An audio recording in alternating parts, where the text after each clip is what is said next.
Back to Bhavani life style. இது என்ன இட்லி குண்டான்னு நினைக்கிறீங்களா? இட்லி சட்டி நினைக்கிறீங்க? இல்லை, ஒரு ஃபேனு. எந்தான் தண்டிக்கு பாருங்கள். இது எப்படி பேட்டர்னு என்ன தெரியல, எல்லாம் ஒரு கையில் தூக்கவும் முடியல. இது அப்படியே இப்போ கவுத்தி போட்டு அம்மாடி இது எப்படின்னு காட்டுறேன். இது பாருங்களேன், சட்டி மாதிரி இருக்குது. என்னடா சாமி, என்னெல்லாம் கண்டுபிடிப்பு இருக்குது உலகத்தில். எவ்வளோ பெருசு பாருங்கள், ஒரு கடாய் மாதிரி இருக்குது. இந்த பக்கத்தில் எப்படி தான் என்னெல்லாம் கண்டுபிடிக்காங்க. ஒன்றும் இது இப்படி சுத்தம் போத இந்த மேல் பாட்டு வந்து இப்படி வந்து டைட் ஆகிட்டு, இது வந்து சுத்தமாக இந்த கம்பி மட்டும் சுற்று பார்த்திங்களா, இது செஞ்சு வச்சுருக்கு. இதுக்கு எப்படி இருக்குது பாருங்கள். யானையும் எறும்பும் மாதிரி இருக்குது. எவ்வளோ பெரிய ஃபேன் பாருங்கள். எனக்கு ஆச்சரியமாக இருக்குது. இது இந்த பார்ட்ஸ் சுற்றுது, இதில் வந்து இப்படி சுற்றாது. இது வந்து இந்த ராடு இருக்குது பார்த்திங்களா, ராடு வந்து உள்ளே சுற்றும்.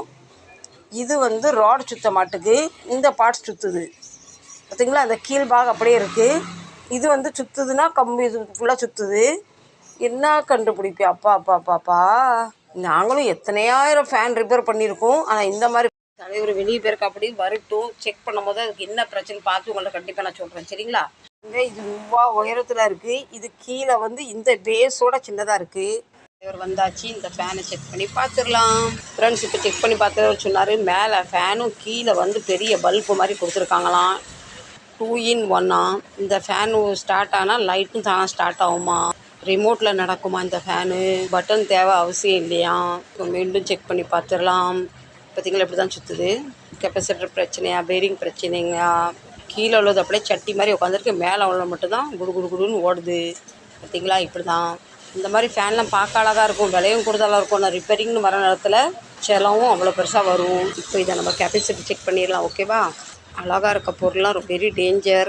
ஒரு பொண்ணு அழகாக இருந்தால் நான் பின்னாடி 10 பேர் போவாங்க. நிறைய நகை போட்டு நல்ல சேரீ கட்டினா நம்மளை கொள்ள அடிக்கிற 10 பேர் வருவாங்க. நமக்கு எதில் காற்று வந்தால் என்ன, ஃபேன் ஓடணும். நான் அப்படி நினைக்கிறேன், நான் எல்லோரும் நினைக்க மாட்டாங்களே. இப்போ அவ்வளோதான். இது ஒரு சின்ன கெப்பாசிட்டர் பிரச்சனை தான் இருந்தது. கனெக்ஷன் வந்து மாறி இருந்தது. கரெக்டாக கனெக்ட் பண்ணோன்னு ஓட ஆரம்பிச்சிட்டு அதுவே உள்ளே ஓப்பன் பண்ணி இன்னாருக்கு பார்க்கலாம், உங்கள்கிட்டையும் காட்டலாம்னு நினச்சேன். கனவாக போயிட்டு, சரி அடுத்து எப்படி இது வந்ததுன்னா உள்ளே என்ன இருக்குது எப்படி இருக்குன்னு காட்டலாம், சரிங்களா. இந்த பதிவீட்டோட முடிக்கிறேன். பிடிச்ச கண்டிப்பாக சப்போர்ட் பண்ணுங்கள். கெப்பாசிட்டர் கழட்டிட்டு இப்போ புது கெப்பாசிட்டர் போட்டாச்சு. ஃபஸ்ட்டு வந்து நார்மல் கெப்பாசிட்டர் இருந்தது, இப்போ ஆயில் கெப்பாசிட்டர் போட்டாச்சு. இப்போ என்ன மூஞ்ச பார்க்குறீங்க? சப்ஸ்கிரைப் பண்ணலன்னா சப்ஸ்கிரைப் பண்ணி வச்சுக்கோங்க. மறக்காமல் லைக் பண்ணிக்கோங்க. மீண்டும் நல்ல பதிவில் அப்போ தான் உங்கள் வீட்டுக்கு டான் வந்து நிற்பேன். லைக் பண்ணுங்கள், பிடிச்சா சப்போர்ட் பண்ணுங்கள். பிடிக்கலானாலும் கண் அடிக்கிற மாதிரி ஒரு பெல் பட்டன் அனுப்பி விட்டுருங்க.